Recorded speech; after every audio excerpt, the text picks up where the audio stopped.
जब कोई हैकर किसी और कंट्री से अटैक करता है और वहां की पुलिस उस तक पहुंच भी नहीं पाती, तो सोचो उस तक कैसे पहुंचा जाता है। तुम सोच रहे होगे साइबर सेल। नहीं भाई, डिजिटल फोरेंसिक्स। जैसे रियल वर्ल्ड में पुलिस क्राइम सीन से हर क्लू कलेक्ट करके क्रिमिनल तक पहुंचती है, वैसे ही डिजिटल दुनिया में भी हर फाइल, लॉग्स, स्टैंप एक सबूत होता है, और इस सबूत को पढ़ने वाले होते हैं डिजिटल फोरेंसिक एक्सपर्ट्स। तो अगर तुम्हें भी एक ऐसा जुनून है हैकर को ट्रेस करने का, so welcome to the series of learn digital forensics with me. चलो शुरू करते हैं। हम सबसे पहले समझेंगे कि ये DFIR एक्चुअली में होता क्या है, देन हम आगे बढ़ते रहेंगे। सबसे पहले रूम ओपन करते हैं, introduction. At the end of this video आपको कुछ चीजें बहुत ही क्लियर होने वाली है कि DFIR होता क्या है, कुछ बेसिक कॉन्सेप्ट की DFIR हम क्यों यूज करते हैं, और इंसिडेंट रिस्पॉन्स का प्रोसेस क्या होता है। जैसे किसी इंडस्ट्री में कोई हैक हो गया, कोई बहुत बड़ा अटैक हो गया,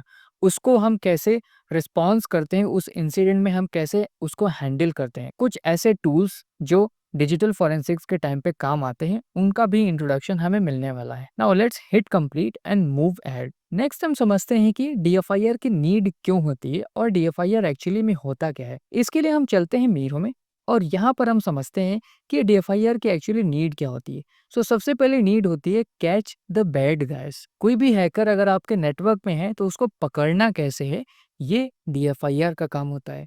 नेक्स्ट क्या करता है, kick them out of the good. मतलब कि उसको हमें कंप्लीटली रिमूव करना होता है अपने सिस्टम से, ताकि वो दोबारा ना आ सके। नाउ नेक्स्ट क्या करता है, फिगर आउट व्हाट हैपेंड। मतलब कि कितना देर तक हैकर आपके सिस्टम में रहा और क्या क्या चीजें उसने डैमेज करी हैं, और ये सारी चीजें आप अपने सीनियर अथॉरिटीज को बताओ जाकर के, ताकि उस हैकर को पकड़ने में आसानी हो सके।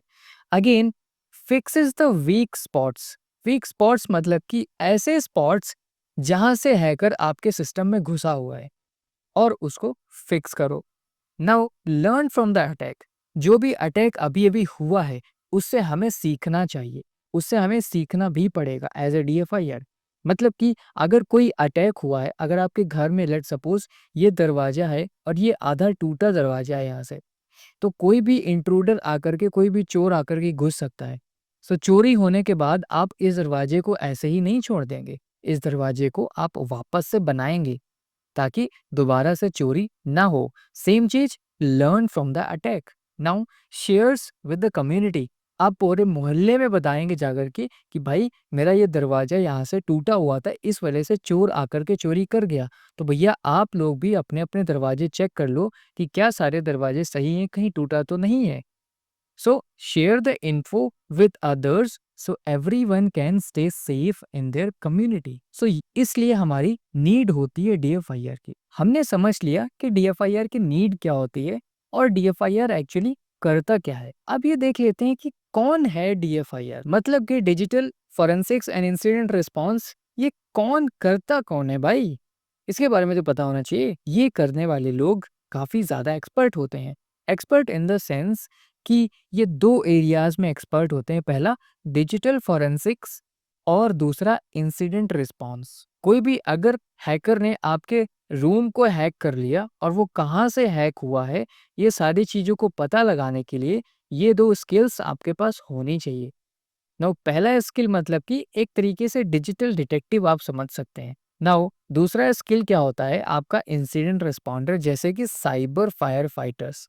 मतलब कि अगर कहीं पर आग लग चुकी है तो कौन लोग आते हैं, फायर फाइटर्स आते हैं आग बुझाने के लिए, राइट। आग बुझाने के लिए तो वो होते हैं incident responder. Proof of what happened, just like the computers, phones, networks. जैसे कि आप किसी क्राइम सीन में जब जाते हैं तो उस क्राइम सीन में कोई एक व्यक्ति होता है जो सारे एविडेंस कलेक्ट कर रहा होता है, और वो उस एविडेंस को इसलिए कलेक्ट कर रहा होता है ताकि उसको एक प्रूफ मिल सके कि ये चीजें हमें क्राइम सीन से मिली हैं। इसी तरीके से ये डिजिटल फोरेंसिक एक्सपर्ट कुछ क्राइम सीन से एविडेंस कलेक्ट करता है, finding the evidence. Incident responder क्या करता है, जब अटैक हो जाता है उसके बाद ये चेक करता है कि अटैक कैसे हुआ और इसको हम आगे कैसे स्टॉप कर सकते हैं। DFIR digital forensic incident respond को दोनों नॉलेज होने चाहिए, हैकर को कैसे कैच करना है और वो अंदर कैसे आया, उसको वापस बाहर कैसे डालना है, और इन फ्यूचर वो वापस इनसाइड अटैक ना कर सके, ये चीज़ों का ध्यान रखना है एज ए DFIR। सो अभी तक हमने समझ लिया कि DFIR होता क्या है, नीड क्या होती है DFIR की, और कौन करता है DFIR, राइट। तो यहाँ पर आपको क्लियरली समझ में आ गया होगा कि इसका DFIR stands for, what does it stand for? Digital, let me right it, digital forensics and incident response. Now, DFIR expertise requires two fields. One of the field is digital forensics. What is the other one? Other one is incident response. Now, moving ahead, there are some basic concepts of DFIR. अब ये basic concept समझने के लिए यहाँ पर बहुत सारी theory लगी हुई है, राइट। हम एक टॉपिक को थोड़ा अपने तरीके से समझते हैं ताकि आसानी से चीजों को हम समझ सकें। इसके लिए वापस से हम अपने व्हाइट बोर्ड में चलते हैं। अगर आप पुराने इसी चीज को पढ़ेंगे तो आपको सेम ही चीज समझ में आने वाली है। सबसे पहले लिखा हुआ है आर्टिफैक्ट्स। बेसिकली आर्टिफैक्ट्स मतलब होता है क्लूज। क्लूज मतलब कि जो एविडेंस हमें मिले होते हैं। Artifacts are like digital footprints left by the hacker. जिसने भी क्राइम किया है वो हमेशा एक फुटप्रिंट छोड़ के जाता है। सेम चीज happened by the hacker. Now they are the proof of actions done on the computer. Just like कि कोई रजिस्ट्री की को मॉडिफाई कर दिया किसी मालवेयर को चलाने के लिए, या फिर कोई सस्पिशियस फाइल और फोल्डर बना दिया, या फिर नेटवर्किंग के जो लॉग्स होते हैं उनमें हमने कोई अननोन आईपीज देखे जिनके चलते हमें पता चला okay there are some digital footprints, मतलब किसी हैकर ने यहाँ पर अटैक तो किया है। उसके बाद आर्टिफैक्ट्स कैन कम फ्रॉम, मतलब कि the evidence, the clues can come from files and folders on a hard disk, memory और रैम, नेटवर्क एक्टिविटी। इन सारी चीजों से हमारे पास क्लूज मिल सकते हैं। उसके बाद हम क्या करते हैं, जब हमारे पास क्लूज आ चुके हैं, क्लूज हमारे पास आ चुके हैं, उन क्लूज को हमें क्या करना है, प्रिजर्व करना है, मतलब कीप इट सेफ। अगर हमारे पास क्लूज सेफ नहीं होंगे, एविडेंस सेफ नहीं होंगे, तो हम आगे नहीं बढ़ पाएंगे। एक्सीडेंटली और चेंज डैमेज, मतलब कि किसी भी तरीके से वो डैमेज ना होने पाए, इसीलिए एविडेंस को प्रिजर्व किया जाता है। एविडेंस को प्रिजर्व करने का भी एक तरीका होता है। सबसे पहला तरीका होता है कि जो रियल एविडेंस है उसका एक कॉपी बना लो, लाइक अ हार्ड डिस्क और अ मेमोरी। मतलब कि अगर आपके पास एक रियल मेमोरी मिली है, उसका एक कॉपी बना लो। कॉपी इन द सेंस कि सारी चीजें इससे कॉपी होनी चाहिए, एक एक बाइट, कोई भी बाइट छूटनी नहीं चाहिए। एंड उस कॉपी को एनालाइज करो, not the original one.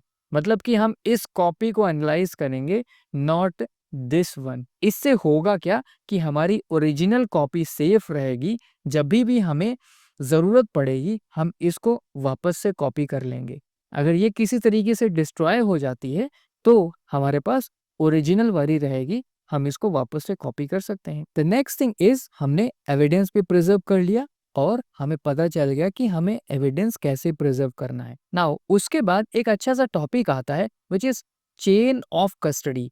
Chain of custody होता है हु टच्ड व्हाट, मतलब किसने क्या छुआ, हिंदी में अगर हम समझे। This is a record for everywhere who handle the evidence. जैसे मान लो मैं ए हूँ और ए क्या किया, ए गया क्राइम सीन में और उस क्राइम सीन में उसने 4 एविडेंस उठाए। तो एक पैकेट बनेगा जिस पैकेट में लिखा जाएगा आपका नाम, दैट मीन्स मेरा नाम, और हमने 4 एविडेंस वहां से उठाए, और क्या क्या एविडेंस उठाए उनका नाम यहाँ पर हो जाएगा और कितने टाइम हमने इसको उठाया, राइट।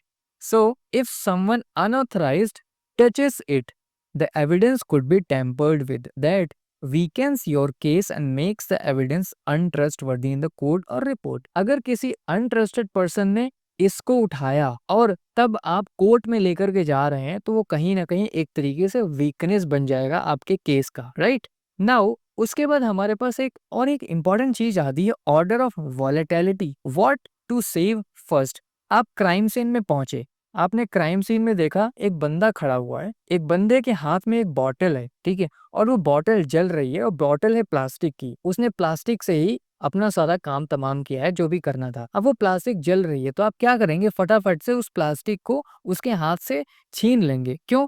अदरवाइज अगर आप नहीं छीनेंगे तो वो प्लास्टिक पूरी की पूरी जल जाएगी। जलने की वजह से एविडेंस लॉस्ट हो सकता है, जहां से फिंगरप्रिंट भी नहीं मिलेंगे। सो इसी तरीके से होता है कंप्यूटर में भी। Some digital data disappears quickly while some stay for longer. अगर हम रैम की बात करें तो रैम में क्या होता है, जैसे ही कंप्यूटर हमने ऑफ किया हमारा रैम का डेटा लॉस्ट हो जाता है। इसीलिए जब भी हम क्राइम सीन में पहुंचते हैं, सबसे पहला हमारा स्टेप होता है कि क्राइम सीन से हम सबसे पहले रैम का डेटा उठाएं without turning of the computer, क्योंकि अगर हमने टर्न ऑफ कर दिया तो रैम से सारा डेटा चला जाएगा। नेक्स्ट हम करते हैं हार्ड ड्राइव का डेटा। हार्ड ड्राइव में डेटा रहता है चाहे हमारा सिस्टम शट डाउन हो जाए। Now knowing what to grab first is critical and DFIR. आप क्राइम सीन में पहुंचे, आपको यही नहीं पता सबसे पहले कौन सा एविडेंस लेना है, right? So knowing what to grab first is critical in digital forensics. And again आता है एक timeline creation, reconstructing the story. Timeline creation मतलब कि what happened when and in what order. So the timeline using all the artifacts, जो logs हमने collect किए, जो evidence हमने किए, फाइल्स, मेमोरी ट्रेसेस जो भी हमने लिया, उन सबको एक साथ रख करके हमें एक टाइमलाइन बनानी होती है कि see how the attacker got in, what they did step by step, what exactly it happened. It's like solving a digital mystery scene. मतलब कि हर एक स्टेप को हमें आगे वाले स्टेप से मैप करना होता है ताकि हम एक स्टोरी बना सके प्रॉपर। हम इस स्टोरी को कोर्ट में बता सकें ताकि कोर्ट हमारी स्टोरी माने। एंड स्टोरी मीन्स हम कुछ एजम्पशंस भी लेते हैं। नाउ यही चीज आप अगर पढ़ेंगे तो आपको यहाँ पर मिलेगा। उसके बाद हमारे पास इसी को पढ़ने के बाद एक एक्सरसाइज आती है। उस एक्सरसाइज को हम बहुत प्यार से समझ के और सॉल्व करने की कोशिश करते हैं। हम क्लिक करेंगे व्यू साइट में, और आप अगर साथ के साथ कर रहे हैं तो आप भी कर सकते हैं। सबसे पहला इंस्ट्रक्शन हमारे पास है, we have observe a malicious alert on a SIM dashboard. It seems like someone was downloading a malicious package. Click on the alert below to add it into your timeline spreadsheet. यहाँ पर हमारे पास एक spreadsheet दे रखी है जहां पर हमें अपने अटैक को ऐड करना है। और क्या करना है कि ये सोर्स आईपी है जो कि कोबाल्ट स्ट्राइक नाम का एक मालवेयर डाउनलोड करना चाह रहा है फ्रॉम दिस आईपी एड्रेस। सो फिलहाल हम इस कनेक्शंस को ब्लॉक कर चुके हैं। नाउ हम इस पर क्लिक करेंगे और आप देख सकते हैं कि इस आईपी से रिलेटेड हमारे पास 2 एंट्रीज आई हैं। Now, since we identified an IP address in the alert, we filtered all the traffic related to that IP address in the SIM dashboard. जैसा कि हमें पता है कि एक IP एड्रेस से अलर्ट आया था, उस अलर्ट से रिलेटेड हमारे डैशबोर्ड में 2 ट्रैफिक डेटा मिला हुआ है। We find the malicious IP address connected through an open SSH port in these filter. हमें एक IP एड्रेस मिला है जो कि इस IP से कनेक्ट हो रहा था वाया SSH कनेक्शन, जहां पर हमारा पोर्ट 22 शायद ओपन रहा होगा। Click to add this result in our spreadsheet. हमें क्लिक करके अपने स्प्रेडशीट में ऐड करना है। Drag the event in the spreadsheet to bring them in the ascending order of time. Same चीज करनी है, हमें ड्रैग करना है अपने स्प्रेडशीट में ताकि असेंडिंग ऑर्डर में हम इसको लगा सकें। नाउ हमने इसमें क्लिक किया और ये स्प्रेडशीट में ऐड हो गया। अब हम क्या करेंगे, यहाँ पर आप देख सकते हैं this is 9:30 and this is 12:37। सो हम इसको ऊपर करते हैं और ये एक अच्छे से स्प्रेडशीट में लग चुका है। उसके बाद अगला स्टेप हमारे पास आया है, now we check the syslog. हम लॉग को चेक करेंगे for the compromised host to see what activities was performed by the attacker that can help.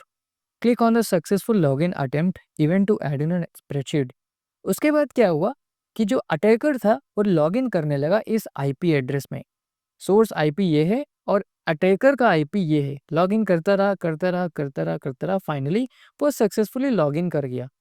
अब सक्सेसफुली जब लॉगिन कर गया तो user John Doe successfully logged in. हमने इस पे क्लिक किया, हमारे पास स्प्रेडशीट में ये ऐड हो चुका है। We check the log to find other interesting artifact from the logs. हमने फिर से लॉग को चेक किया और हमारे पास क्या मिला, John Doe executed this file और the process this file try to connect IP address with this. मतलब कि एक प्रॉपर तरीके से स्टेप बाय स्टेप चीजें हो रही हैं। हमने इन सभी चीजों को एक अलग अलग स्टेप में कलेक्ट किया है। तो हमें क्या करना है, इनको एज ए टाइमलाइन में स्प्रेडशीट में अरेंज करना है। सो टाइमलाइन इन द सेंस कि सबसे पहले 9:30 था अपना, 20 सेकंड था। सो हम इसके बाद 22 वाला लगा देंगे। और हमारे पास कॉन्ग्रेचुलेशंस आ चुका है। हम इस फ्लैग को कॉपी करेंगे और यहाँ पर पेस्ट कर देंगे एज एन आंसर। हमने इसको पेस्ट कर दिया। नाउ आफ्टर पेस्टिंग यहाँ पर एक क्वेश्चन पूछ रहा है, from the among RAM and the hard disk which storage is more volatile. अभी अभी हमने पढ़ा था कि हार्ड डिस्क और रैम में कौन सा वॉलेटाइल होता है, मतलब कि हमारा रैम होता है। जैसे हम कंप्यूटर टर्न ऑफ करते हैं, रैम का डेटा लॉस्ट हो जाता है। Now the next thing is DFIR tools. यहाँ पर बहुत सारे टूल्स हैं, ठीक है। हम इसको अपनी लैंग्वेज में समझेंगे, अपने व्हाइट बोर्ड में चल के। सो यहाँ पर सबसे पहला एक नाम है एरिक जिमर्सन्स टूल। इन्होंने कई सारे टूल्स बनाए हैं, सो इनके नाम पे ही दे रखा है। विंडोज फॉरेंसिक टूल है ये, जो कि इनके द्वारा ही बनाया गया है, जो कि रजिस्ट्री, फाइल सिस्टम और टाइमलाइंस को एनालाइज करके हमें बताता है कि विंडोज मशीन में क्या हुआ है, राइट। तो ये काफ़ी अच्छा टूल है, हम इसको आगे यूज़ करेंगे। नेक्स्ट है हमारे पास KAPE, which is Kroll artifact parser and extractor. ये ऑटोमेट करता है the collections and analysis of a digital artifacts. मतलब कि जैसे ही आपने बहुत सारे क्लूज को आपने कलेक्ट कर लिया, ये आपको हेल्प करता है उनकी टाइमलाइन डिसाइड करने में, जिसके चलते आपका टाइम भी सेव होता है while investigation, right. Now next अपने पास है अटॉप्सी। अटॉप्सी एक ओपन सोर्स फॉरेंसिक टूल है, जैसा कि आप यहाँ पर देख सकते हैं। ओपन सोर्स फॉरेंसिक टूल है जो कि फोन्स, हार्ड ड्राइव्स, यूएसबीज को एनालाइज करने के काम आता है। आपने क्राइम सीन में ये सारे डेटाबेस, मान लीजिए आपने क्राइम सीन में एक फ़ोन पाया, एक हार्ड ड्राइव पाई, एक यूएसबी पाया, उनको एनालाइज कैसे करेंगे, उनमें क्या डेटा है, क्या डेटा डिलीट हो चुका है, क्या डेटा हमेशा से डिलीट होता आ रहा है। हर चीज़ को एनालाइज करने के लिए आपके पास एक टूल है विच इज़ एटॉप्सी। मान लीजिए आपने एक यूएसबी खोजा, कहीं तो रोड पर पड़ी हुई तो एक यूएसबी, आप क्या करेंगे, उस यूएसबी को एटॉप्सी से सर्च कर सकते हैं कि उसमें क्या-क्या डेटा है, कोई मालवेयर तो नहीं है। The next thing is volatility. यहाँ पर वॉलेटिलिटी क्या है, मेमोरी फोरेंसिक्स के लिए यूज होता है, जो कि डेटा रैम में होता है। आपको वॉलेटिलिटी से समझ में आ रहा होगा कि जो डेटा रैम में होता है उसको प्रोसेस करने के लिए काम आता है। मतलब कि रैम में कौन सा प्रोसेस चल रहा है, कौन कौन सी फाइल्स ओपन है, क्या मालवेयर है, और भी बहुत सारी चीजें हम रैम डंप करके इस वॉलेटिलिटी टूल से सर्च कर सकते हैं, एनालाइज कर सकते हैं। ये लिनक्स और विंडोज दोनों के लिए काम आता है। उसके बाद रेडलाइन, जो कि बहुत ही अच्छा टूल है, प्री इंसिडेंट रिस्पॉन्स टूल है। ये क्या करता है, फोरेंसिक डेटा को कलेक्ट करता है और ये बताएगा कि क्या प्रोसेसेस, मेमोरी और फाइल्स ओपन थी और चल रही थी, उनमें क्या क्या डेटा है, कितनी बाइट का डेटा है, और help spot science of an attack. ये अटैक कहाँ पर हुआ है, मेमोरी में हुआ है, फाइल में हुआ है, या कोई प्रोसेस, खतरनाक प्रोसेस चल रहा है, वो भी आपको ये फाइंड कर सकता है। नेक्स्ट टूल हमारे पास आता है velociraptor. It's an open source DFIR platform जो कि and point monitoring, hunting and response करता है। It's like a DFIR dashboard for the big network. मतलब कि जैसे मान लीजिए आपके किसी ऑपरेटिंग सिस्टम में अटैक हो गया, लेट्स से वो विंडोज था, ये वेलोसिरैप्टर क्या करेगा, ये एक रैप्टर तरीके ही समझ लो, कि जितने भी एंड पॉइंट्स होंगे विंडोज के, उन सबको एनालाइज करेगा और आपको एक डैशबोर्ड काइंड ऑफ थिंग में दिखा देगा कि क्या क्या चीजें हुई हैं, लॉग्स को लेकर के स्पेशली, राइट। तो ये सारे बहुत ही अच्छे टूल्स हैं। अगर आपको बहुत ज़्यादा क्यूरियोसिटी होती है कि हमारे सिस्टम में क्या क्या चीज़ें हो रही हैं, तो आप इन सारे टूल्स का यूज़ कर सकते हैं। See, most of them are open source. Now आगे बढ़ते हुए हम चलते हैं और नेक्स्ट हम सीखते हैं इंसिडेंट रिस्पॉन्स प्रोसेस। देखो, वैसे तो इंसिडेंट रिस्पॉन्स प्रोसेस एक चीज पे डिपेंड करता है, वो है कि स्टैंडर्डाइजेशन इन द सेंस कि बहुत सारी ऑर्गेनाइजेशन है, जैसे निस्ट हो गया, अपना सैंस हो गया, ये सारे लोग रेप्यूटेड ऑर्गेनाइजेशंस हैं और ये लोग एक प्रोसेस बनाते हैं जो सारी ऑर्गेनाइजेशंस फॉलो करती हैं।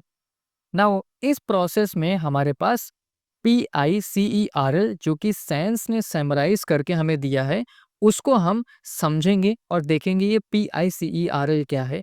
P means preparation, I means incident, C means containment, E eradication, R recovery, L for lesson learned. But वहीं अगर हम साइंस की बात करें और साइंस और निस्ट की बात करें, तो साइंस ने पोस्ट इंसिडेंट एक्टिविटी को लेसन लर्न में कंबाइन कर दिया है। मतलब पोस्ट इंसिडेंट रिकवरी और लेसन लर्न एक ही चीज हो चुकी है, राइट। सो इन सारे स्टेप्स के बारे में हम थोड़ा सा एक बार समझ लेते हैं। बहुत ही सिंपल स्टेप्स हैं, राइट। सबसे पहला स्टेप आता है अपना इंसिडेंट रिस्पॉन्स का preparation step. Now preparation steps काफ़ी इंपॉर्टेंट होता है। इस प्रिपरेशन स्टेप में क्या होता है, getting ready before the fire starts. मान लो आपके घर में आग लगने वाली है, तो अब आप आग लगने का इंतजार थोड़ी ना करेंगे, आप उसके चलते कुछ ना कुछ अपनी प्रिपरेशन करेंगे। राइट लोगों को खोजेंगे, right tools, right plans for this place. So fire alarm systems आप इंस्टॉल करेंगे, इवैक्यूएशन प्लान्स आप क्रिएट करेंगे, ट्रेन करेंगे लोगों को, अपने घर के लोगों को ट्रेन करेंगे कि अगर आग लग गई तो हम किस तरीके से अपने आप को बचा सकते हैं। उसके बाद हमारे पास आता है identification. Now identification in the sense कि this is when you notice something is wrong. अब आग धीरे धीरे लगना चालू हो चुकी है, अब आपको कहीं से तो धुआं निकल के दिखाई दे रहा है, अच्छा यहाँ से धुआं आ रहा है। May be system is acting weird और अलर्ट पॉपअप। अगर हम कंप्यूटर की भाषा में समझें, हमारा सिस्टम काफी वियर्ड एक्ट कर रहा है या कोई अजीब से पॉपअप्स हमें दिखने लग रहे हैं। So you will be checking is this a real threat और जस्ट अ फॉल्स अलार्म। कभी कभी फॉल्स अलार्म भी हो सकता है। नाउ उसके बाद हम क्या करते हैं, कंटेनमेंट। हमें पता चल गया कि ये क्या रियल अटैक है। इस कंटेनमेंट प्रोसेस में हम क्या करते हैं, you try to stop it from spreading. जैसे आपके घर में आग लग जाती है, आपके घर में अगर 5 कमरे हैं, 5 में से अगर किसी एक में आग लगी तो आप क्या करेंगे, इसी एक को किसी तरीके से कंटेनमेंट करने की कोशिश करेंगे, कंटेन करने की कोशिश करेंगे, अलग करने की कोशिश करेंगे ताकि बाकी रूम्स में आग ना फैले। सेम चीज यहाँ पर क्या करते हैं, डिसकनेक्ट एन इन्फेक्टेड कंप्यूटर और ब्लॉक अ मलिशियस आईपी। जिस भी आईपी एड्रेस से प्रॉब्लम आ रही है उसको ही ब्लॉक कर दो, या जिस भी कंप्यूटर में प्रॉब्लम चल रही है उस कंप्यूटर को ही डिसकनेक्ट कर दो ताकि बाकी कंप्यूटर्स ऑपरेशनल रहें और बिजनेस में प्रॉब्लम ना आए। Next, they are short term actions. Quick fixes भी हो सकते हैं, लॉन्ग टर्म फिक्सेस जैसे कि पैचिंग सिस्टम्स। अब इस फायर के केस में लॉन्ग टर्म क्या है, आप इस पहले वाले रूम को देखेंगे कि यहाँ पर प्रॉब्लम क्या थी, आप उसको फिक्स करेंगे। शॉर्ट टर्म में क्या किया आपने, इसको इरेडिकेट कर दिया, आपने इसको अलग कर दिया सबसे। राइट नाउ इरेडिकेशन में क्या हो रहा है, now it's time to kick the attacker out. Eradication में क्या हो रहा है कि हम अपने रूम को फिक्स कर रहे हैं, कहाँ पर प्रॉब्लम थी, आग किस वजह से लगी भाई, हम उस चीज को फिक्स कर रहे हैं। यहाँ पर हम इस चीज को फिक्स कर रहे हैं कि अटैकर अंदर आया कैसे, मालवेयर डिटेक्ट करेंगे, बैकडोर को क्लोज करेंगे, जो भी वल्नरेबिलिटी को ये एक्सप्लॉइट करके आया था उसको हम फिक्स करेंगे। So make sure you know how they got in so they don't come back. ये बहुत इंपॉर्टेंट होता है, आग आपके घर में लगी कैसे ताकि दोबारा ना लग पाए आग। राइट उसके बाद जब आग लग के सारी चीजें खत्म हो जाती है, हम क्या करते हैं, हम एक रिकवरी करते हैं। हमारे रूम में अगर बेड जल गया या कोई कपड़ा जल गया तो उसको हम रिकवर करते हैं किसी तरीके से। सेम चीज, you bring everything back to normal. That means restore, clean backups, reset और restart services, test that everything is working properly और नॉट।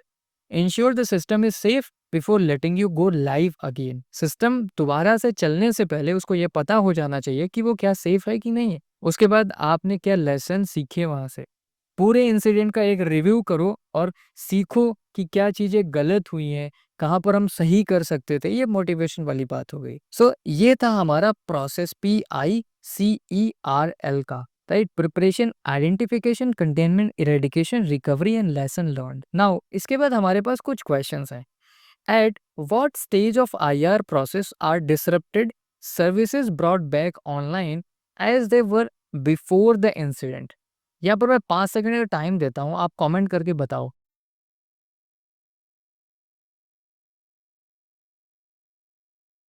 सो बेसिकली यहाँ पर क्या था, recovery. Now at what stage the IR process is threat evicted from the network and performing the forensic analysis. हम threat को evict करते हैं यहाँ पर। सो हम इरेडिकेट करते हैं, इरेडिकेशन हो जाता है वहाँ पर। उसके बाद क्या बोला है कि what is the next equivalent step called lesson learned in the science process। so lesson learned को हम साइंस में क्या बोलते हैं, I mean NIST में क्या बोलते हैं, which was post incident recovery। okay why is it wrong, I think post incident activity था। yes हम रिकवरी की जगह इसको एक्टिविटी कर देते हैं। नाउ हम अगर कंक्लूजन में चलें तो अभी तक हमने क्या सीखा कि DFIR है क्या और ये क्यों यूज होता है और DFIR कौन परफॉर्म करता है, उसके बाद कुछ basic concepts like chain of custody, evidence preservation, order of volatility. उसके बाद हमने सीखा कुछ टूल्स के बारे में, और उसके बाद हमने एक इंसिडेंट प्रोसेस देखा विच इज PICERL। सो कुछ ये चीजें अभी तक हमने सीखी, and believe me there is a lot coming. So हम क्लिक करते हैं कंप्लीट में, और हमारा ये रूम कंप्लीट हो चुका है। आफ्टर कंप्लीशन आपको एक कॉन्ग्रेचुलेशन मैसेज आएगा। ऑल्सो आप अपने जुनून की तरफ बढ़ चुके हैं। एक इंसिडेंट को कैसे हैंडल करना है, किस तरीके से आपको उसको फाइंड करना है, किस तरीके से एक हैकर को पकड़ना है, आप उसकी तरफ बहुत ही तेजी से बढ़ चुके हैं। So that's it for this video. Congratulations for taking the step number 1. So we'll meet up in the next video.